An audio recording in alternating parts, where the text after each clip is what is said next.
Hey. Welcome back. Tingznice.com. Tingz Nice YouTube channel. I appreciate you for tuning in. This is me. My name is Sha, if you don't know already. Shamir. Sha for short.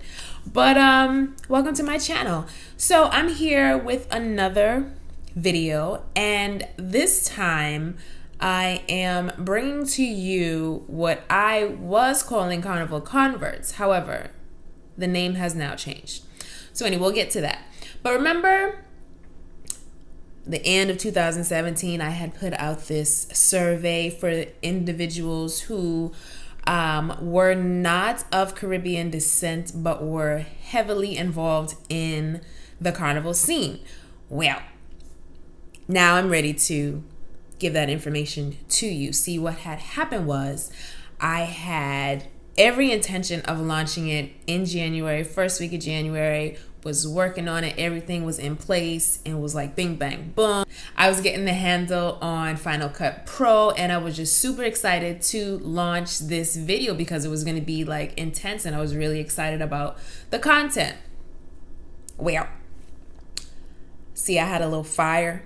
It wasn't a little fire. It was like I had a fire in my old apartment, and I had to move. That was on January 3rd. And since then, I've been just relocating to a different spot. So that is what has been taking this so long. And I do apologize to everybody who submitted surveys and everything, but I appreciate you, and we about to do this. Okay. All right. So we are no longer going to call these individuals Carnival converts. We're just going to scratch that up. However, they are going to be now referred to as Flatbacks. Flatbacks came about from a couple Flatbacks in the Chain Up Gang, and I totally missed this conversation in the chat. However, it originated with CUG. Just gonna put that out there. So shout out to Chrissy and Dee and whoever else was involved in that conversation in naming them Flatbacks. That's what it is. So a Flatback is a person with no known Caribbean roots who are heavily involved in the carnival scene. So you may know some Flatbacks, and I'm pretty sure that you do. So there's always that moment in life.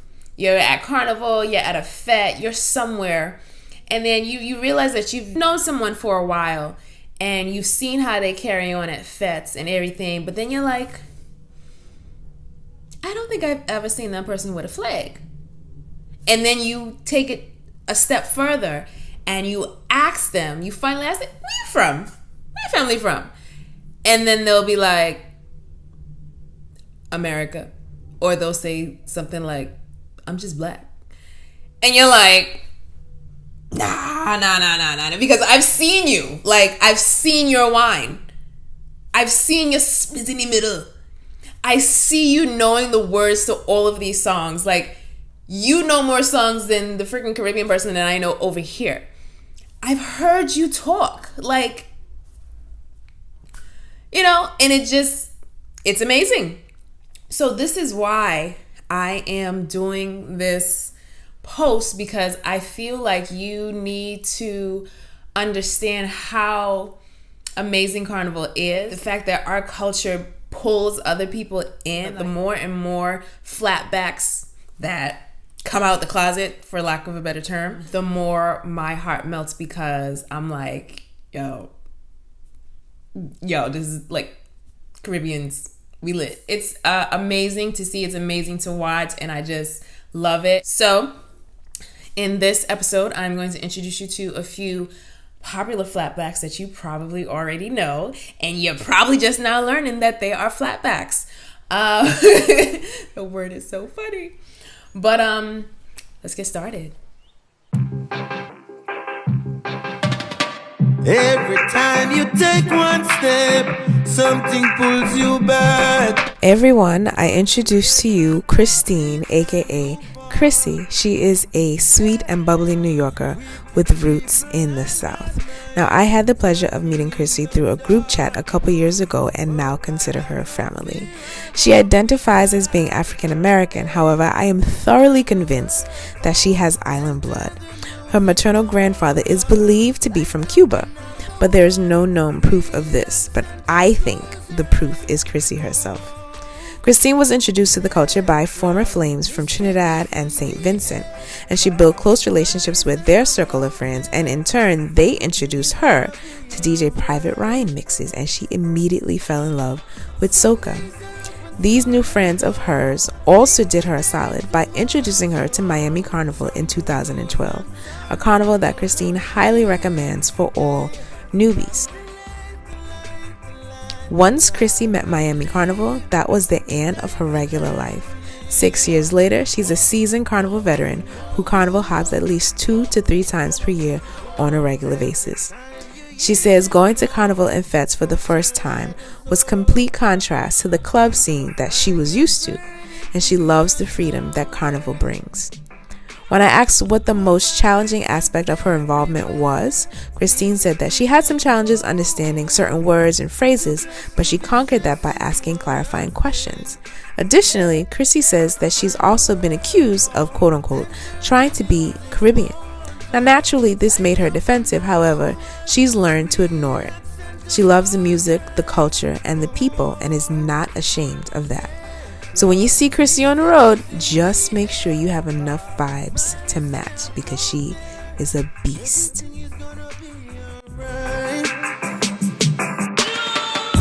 days are up and some you're down.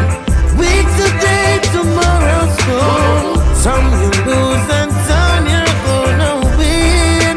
Hey, that's the life, the life, the life, the life we live. The life, the life we live. That's the life, the life, the life, the life we live. The life, the life we live.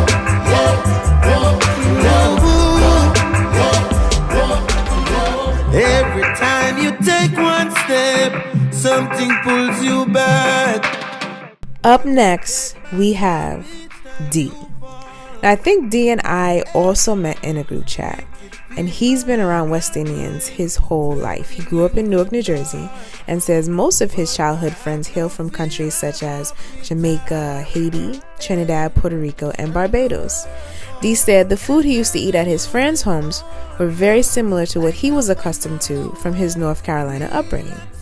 Dee says, when you're young, you don't put a huge amount of stock into something if it looks familiar. He's a downright good person and was embraced by many islanders growing up.